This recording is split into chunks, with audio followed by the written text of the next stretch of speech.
اللهم صل على سيدنا محمد يا رب صل وسلم دائما ابدا على حبيبي. لوگ آج کہتے ہیں سعودی عرب میں عورتیں مردوں کی طرح نماز پڑھتی ہیں.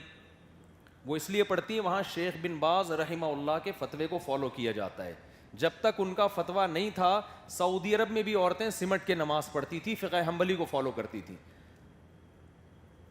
اور شیخ بن باز قابل احترام, لیکن امام احمد بن حنبل جن کو سعودیہ میں فالو کیا گیا ہے وہ ان سے کروڑہ گنا زیادہ افضل تھے. وہ تو ان کو تو دنیا نے فالو کیا ہے.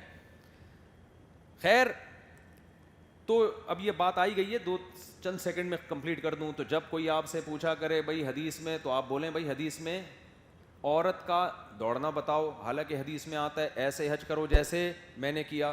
پھر نبی صلی اللہ علیہ وسلم حج میں اونچی آواز سے لبیک کہتے تھے. عورتیں کیسے لبیک کہتی ہیں؟ آہستہ.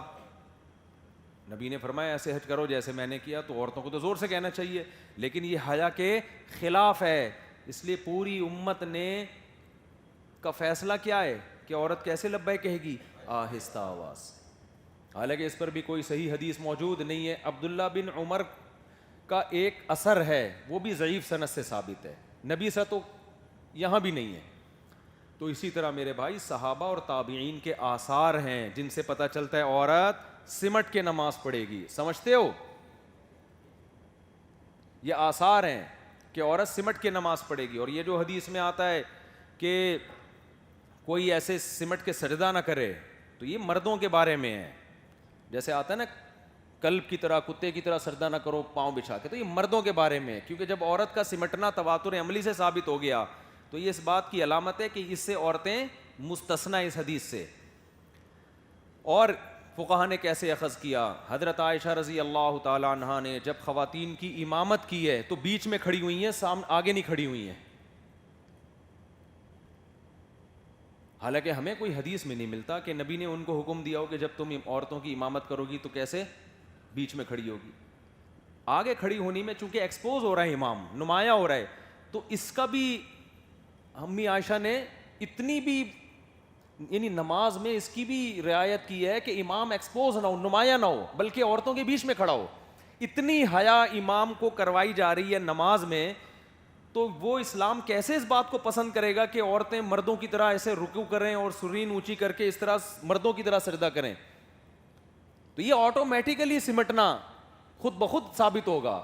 نبی نے فرمایا عورت کے گھر کی نماز وہ مسجد کی نماز سے افضل, پھر کمرے کی نماز صحن کی نماز سے افضل, پھر کمرے میں بھی جو بند کمرہ ہوتا ہے, جو گھر کے اندر ایک الگ کمرہ ہوتا ہے, اس کی نماز صحن کی نماز سے افضل. تو اس کو چھپایا جا رہا ہے حتی الامکان, جتنا چھپ سکتی ہے.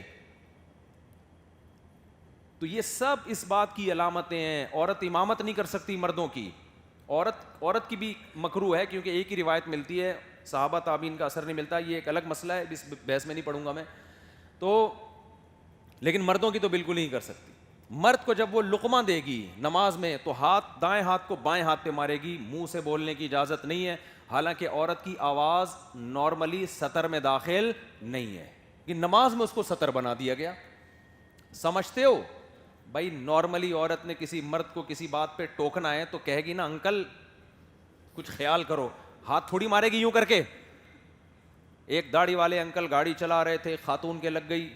خاتون نے پیچھے مڑ کے بولا اتنی بڑی داڑھی رکھ کے تمہیں شرم نہیں آتی عورتوں کو ٹکر مارتے ہو؟ انہوں نے کہا محترمہ یہ داڑھی ہے, بریک نہیں ہے.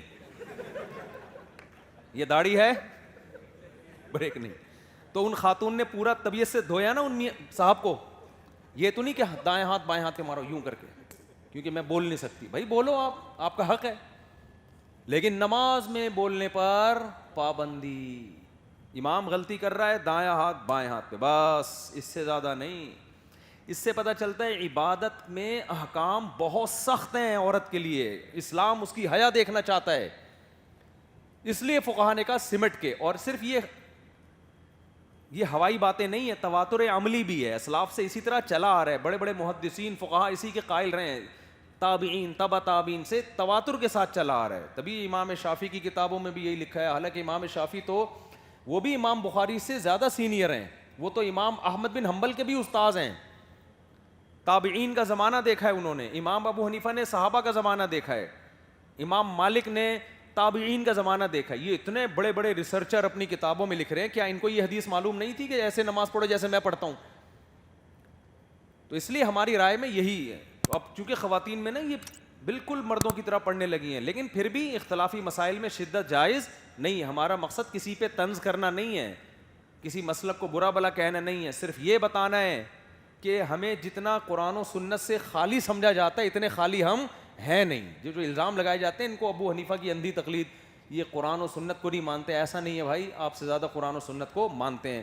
تو ہم آپ پہ طنز نہیں کرتے, آپ کو جیسے سمجھ میں آتا ہے پڑھ لیں, لیکن آپ بھی تھوڑا سا اگلے کا احترام کریں. ابھی ایک ٹی وی چینل پہ انٹرویو دے رہا تھا, انہوں نے کہا کہ جی قرآن و حدیث سے یہ بات ثابت ہے کہ 3 طلاقیں ایک ہوتی ہیں, لیکن فقہ حنفی کیا کہتا ہے؟ میں نے کہا فقہ حنفی نہیں کہتا, تمام صحابہ کہتے ہیں 3 ہوتی ہیں. صحیح ہے نا؟